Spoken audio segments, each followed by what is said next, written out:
Now, I don't know about you, but I'm something of a betting man. You see, despite it being a rather serious sin, the occasional wager is a fun spike of excitement to a potentially dreary existence. The thrill of a precarious bet giving an ever so needed burst of adrenaline to an increasingly dull and sterile world. Plus, it's really satisfying when your predicted outcome plays out and you get to act like a prophet while making a profit. Of course, however, some bets are a lot more extreme than others. Beyond the usual I bet you £20 if X happens gambit, there are those thrill seekers who take things to the next level. From gambling addicts who are just one more hand away from making it big, trust me, I promise, to the profiteering masochists who are willing to do some ridiculous stuff to themselves for what they would probably see as easy money. Today's man is an example of the latter. Brian Zembic.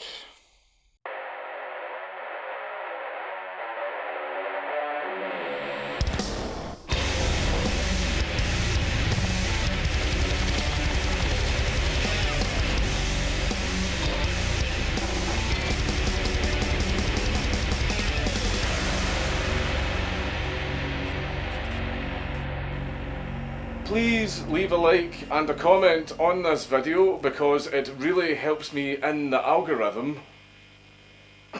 Studies have been done to show that flavonols in cocoa stimulate stem cells to come out of your bone marrow like bees coming out of a beehive. They go out and they find whatever part of your body needs to be repaired. If it's the heart, it goes there. If it's the liver, it goes there. Skin, brain, bones, whatever it is. But don't take my word for it. Listen to this Harvard scientist, Dr. William Lee. So, studies have been done to show that the flavonols in cocoa stimulate stem cells to come out of your bone marrow like bees in a beehive in your bloodstream, and they go out and they find wherever it needs to be repaired. If it's in your heart, they'll fix it. If it's in your liver, they'll fix it. If it's in your skin, they'll fix it. And so we can eat foods like high flavanol cocoa in order to be able to actually get the stem cells to work a little bit better. Now, how do we know this actually works in people? Well, clinical studies have been done with high flavanol cocoa to show that in like men who are in their 60s with heart disease, they could actually just have 2 cups of dark chocolate hot cocoa a day for a month. Yeah. And they doubled the amount of stem cells in their bloodstream, and their circulation improved measurably. And then what's even more important and impressive is that there was a study called the Cosmos study that was completed recently that showed that eating high flavanol cocoa decreases the risk of cardiovascular death. Yeah. Right, over a period like a statin. Like a statin, right. Exactly. Except made with by eating the same thing that you use to make chocolate. So we're not telling people to go out to have chocolate, which is a confection, which has got a lot of sugar and all kinds of other stuff in it. Yeah. But it's the stuff underneath it, the core of it. Isn't that crazy? Dark chocolate, not milk chocolate, right? Not M&Ms or anything like that. But the flavonols are the good stuff found in the cocoa bean, and that's usually destroyed during the chocolate making process. That's why Black Forest supplements have made the first high flavanol cocoa powder. This right here is not just any old cocoa. This is to help bring the stem cells out and repair your body. If you're experiencing significant aging, slow recovery, weak immunity, then you can blame your lazy stem cells. But you can also wake them up. Cocoa flavanol activates them by naturally producing more stem cells. Your body is going to repair tissue, help you heal faster, glowing skin, and immune support. Studies show that cocoa flavanol increases stem cell circulation by over 100%, and it's only 20 calories, packed with everything the body needs. You can even mix it into a shake or a hot chocolate. Most people put it into their coffee. This boosts your natural stem cell production without spending a lot of money. I mean, just at the Golden Globes, they were handing out $40,000 stem cell facelifts. You don't have to go to those extremes. I actually use these myself because I'm a big believer in stem cells and I don't like the other ways in which they are procured. But anyway, this is an affordable way to get your own body to do what you need in order to heal. And I was able to score a really great deal for you guys. 45% off store-wide for a July the 4th promo for 48 hours. You can click the link in the video description down below and you can just go ahead and get your 45% off store-wide. I've been using it myself and I mean, just look at this. I'm gorgeous. There is not much we know about our Chipper Chancer's early life, other than that he entered this world in 1961 in the only slightly depressing city of Winnipeg, Canada. I can only assume that he grew up in as normal a life as you can reasonably get in such a strange place as the Canadian Prairie. Flat as a board out that way. Ironic. Inevitably, Brian seemingly got caught up in the thrills and paydays of gambling, not helped by the fact that he had quite a evident masochistic streak. Take, for example, one bet where for $7,000, Brian agreed to live inside a bathroom for an entire month, whilst his fat friend would occasionally come in there to take a shit right in front of him. Another example was Brian living in a cardboard box for a week opposite his regular backgammon club for $25,000. Because secret backroom backgammon clubs are apparently a thing. Either way, this feat was made a lot more difficult by his friends, who would not only frequent the club and laugh at him through the window, but they would also apparently go outside and kick his cardboard box in an attempt to force him out of it so he would lose the bet. But he succeeded in both bets. Because, as you may have picked up on at this point, this man is a professional in his craft. And I don't know if that's necessarily a good thing. Arguably, one of the most fucked up examples of a bet that he took part in came from him being dared to sleep the night in New York's Central Park. Okay, that's already kind of bad if you know anything about Central Park and its nocturnal inhabitants. Then contemplate that Brian Zembic had to do this with $20,000 of his own money strapped to his ankle throughout his entire night in the park. That is very, very ballsy and also pretty fucking dangerous. Of course, Brian Zembic's magnum opus came in the summer of 1996, when, whilst gambling in a high-stakes game of backgammon in Manhattan, the topic of breast implants came up, as it often does. This resulted in Zembic and his good friend and opponent, Michael Saul, aka Jobo, getting into a massive argument over how a mutual friend of theirs was getting her tits done. It was then that Jobo threw down the gauntlet, and he offered Brian Zembic $100,000 or $200,000 adjusted for inflation if Brian Zembic got breast implants and he kept them in for an entire year, with the money only being paid out after the year had passed. Because of how heckin' serious this was, the two gentlemen actually agreed to create a full-on official contract for the Booba bounty, with Zembic agreeing to pay out of his own pocket for the two 38C silicone implants and the required surgery. And in return, Jobo would send off the money to a third-party guarantor to keep a hold of. So he couldn't just run off with the money after having old Brian boobied up with a nice new rack for an entire year.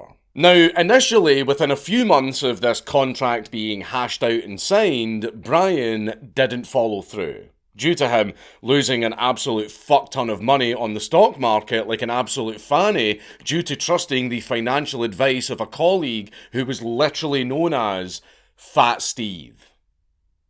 That's what you get for taking financial advice from someone called Fat Steve. Now, despite the fact that he evidently didn't have any money to gamble with, this actually encouraged Zembic to go through with the bet, because he now needed the money more than ever so that he can continue gambling. It's not an addiction, I swear. Slight issue, however. How the fuck is he going to pay for his new tits? And frankly, him not being able to go through with the bet sure looks a lot like him pussying out at the last second. This resulted in Zembic and Jobo meeting at a Chinese restaurant to eat some mushu pork and also to hash out if the bet was still on.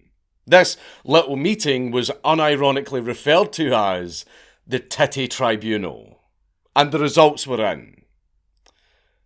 The bet was still on. And as for the monetary issue, it turns out that gamblers are quite well connected, and they come from all walks of life. You see, through his dealings, Zembic had managed to get quite chummy with a local cosmetic surgeon, who also enjoyed the occasional game of chance. And through complete coincidence, he was completely fine with installing the implants for Zembic for a paltry sum of $4,500, which, surprisingly enough, Brian could afford. However, instead of just taking the hit and forking over the money, Brian instead tried his luck and he challenged the surgeon to a couple of rounds of backgammon. If Zembic won, then he would get his tits for free. If he lost, then I assume he would have to fork over the $4,500 for absolutely nothing. But luckily for Brian, he won. The man actually managed to get his bitch tits for free. And just like that, Brian Zembic was scheduled to go under the knife for not even just free, but also being sort of paid to do so if he completed the full year, whilst weirdly being completely fine with it. Upon waking up and shaking off the lingering effects of the anaesthetic, Brian Zembic was now the proud owner of 2 perky badonkadunks. And Jobo started fucking panicking. Understandably, and quite rightly so, Jobo assumed that no one on earth would actually go through with this. But Brian Zembic was built different. I mean, he is now, but Jobo immediately demanded that Zembic remove his breast implants because what the fuck? He even offered him $50,000 up front for their immediate removal. Zembic said no. He wanted that money, and by God, he was going to get it. You know, the kind of person where you fleetingly make a joke about them doing some fucked up shit, and then they go and actually do it, and you've got to sit there yelling at them saying, "What the fuck, mate, I was joking." Yeah, we've all got that one friend. And you know what? Zembic found it rather easy to shoulder the weight of his new honkers. Literally and metaphorically. As his only tangible concern with his new bosom coming down to whether or not women would like it. And for the record, according to Zembic at least, women were weirdly completely fine with the boobies. And within a year, Zembic had made his 100 grand. Much to the chagrin of a simultaneously unnerved but amused Jobo. Naturally, this little wager blew up into a news story, with Zembic appearing on a myriad of news articles and making a good few separate guest appearances, including, funnily enough, on The Man Show, as well as Ripley's Believe It or Not. And he even had his story immortalised in a novel and even a potential film. I say potential because Fox Searchlight actually bought the rights to his story and they repeatedly mulled over the idea of a film. But they evidently never got around to actually doing it. They even said to Zembic directly that he would get his cameo at the end of the movie if he kept his tits in. Now, here's the really weird part. The year passed, Zembic got his 100 grand, and the bet was now over. Now, if it were me, I would go and get those fuckers removed immediately because I've got my money and the bet's over.